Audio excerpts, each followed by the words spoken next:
In this video, we'll explore the checklist settings, a powerful and flexible feature designed to streamline your approval processes. Think of it like a pilot's pre-flight checklist, critical steps that must be completed before takeoff. Similarly, in this system, the approval process for requests, such as Capex requests, typically won't begin until all designated checklists have been fully completed. This ensures thoroughness and adherence to necessary protocols. Let's navigate to the checklist settings. From the main dashboard, go to General Settings, then select Advanced. Within the General tab, you'll find two key sections related to checklists: Checklist Items and Checklist Review Roles. We'll start by focusing on Checklist Items. The Checklist Items section is where you create the individual checklists that users will need to complete. To add a new checklist, simply click the Add Checklist button. You'll now see several columns, each defining a specific aspect of the checklist. The first is Checklist Item. This is simply the name of your checklist. For example, if you need an environmental review, you might name it Environmental Check. Next, we have Grant Accesses, which offers three options: to user, to title, or to role. It's important to note that you can only select one of these options for each checklist. We'll delve deeper into title and role shortly. For now, let's look at to user. Comment if blocked is straightforward. If a user marks a checklist item as not okay or blocks it, enabling this option will require them to provide a comment explaining their reasoning. Keep color on comment relates to the visual feedback on the checklist. Typically, a yes selection might turn green and a no selection red. If keep color on comment is set to no, adding a comment after selecting no might change the indicator to a lighter color, perhaps orange. Setting it to yes will ensure the color remains red even after a comment is added. The color setting allows you to define which selection color will block the associated request from proceeding to the approval stage. You'll typically see options like red, orange, and green. Green generally indicates the item is okay. Selecting red signifies a block. The nuance comes with orange. If you only select red as the blocking color, and a user marks an item as no, turning it red, but then adds a comment, the system might interpret this as an orange state. Not ideal, but with an explanation, potentially allowing the request to proceed. However, if you also select orange as a blocking color, then any no selection, even with a comment, will prevent the approval process from starting. The Keep Color on Comment setting directly impacts this.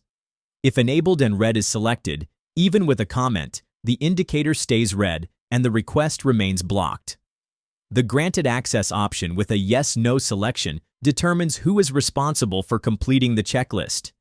If set to no, the creator of the request will be the one to complete their own checklist. This acts as a self-verification step. If you select yes, it means someone other than the request creator needs to complete the checklist. Choosing user will open a list of all users within the company's business unit. Selecting title allows you to assign the checklist to anyone holding a specific job title within the business unit where the request is created.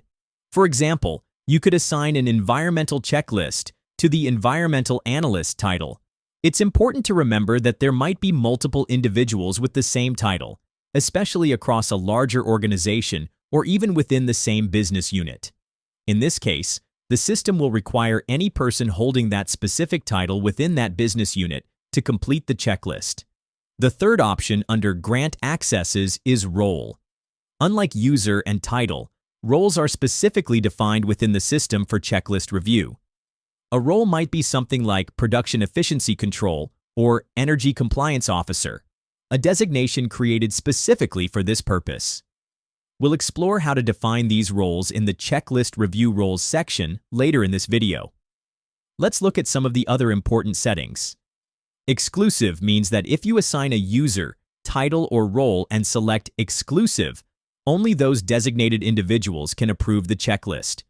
The original creator of the request will no longer be able to edit it. Restrict to site level ties into your organizational chart. Typically, higher-level personnel can view and approve items from lower levels. Enabling this option restricts the checklist assignment to individuals specifically at the same organizational level as the Capex request within that business unit. Only one is useful when you've assigned multiple people to the same checklist. For example, 3 environment specialists. If only one is checked, the approval of just one of those individuals will be sufficient to complete the checklist. For information only means there's no action required on the checklist. It's purely for informational purposes, allowing designated individuals to stay informed about the status without needing to approve anything. The creator might complete it, but wants others to see the details. Send manual creation WBS, as indicated by the tooltip, sends an email notification to users when a work breakdown structure WBS element is automatically generated. This is particularly relevant for systems integrated with ERPs like SAP. Hide checklist simply hides the checklist from the summary page of the request. This can be useful for decluttering the summary view if the checklist details aren't always immediately necessary.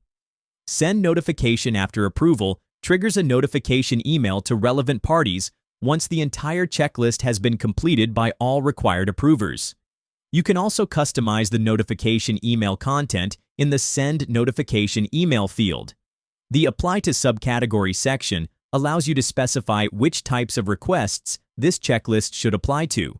You can select all for it to apply universally, or choose specific subcategories like Capex, OPEX, lease, or multiple to target specific request types. Finally, the From Amount field lets you set a financial threshold for when the checklist becomes mandatory. You can enter an amount and currency, so the checklist will only be required for requests exceeding that value. Remember to click Save after configuring your checklist item. Now, let's move on to the second key section, Checklist Review Roles. As we discussed earlier, this is where you define specific roles for checklist approval, separate from standard user titles.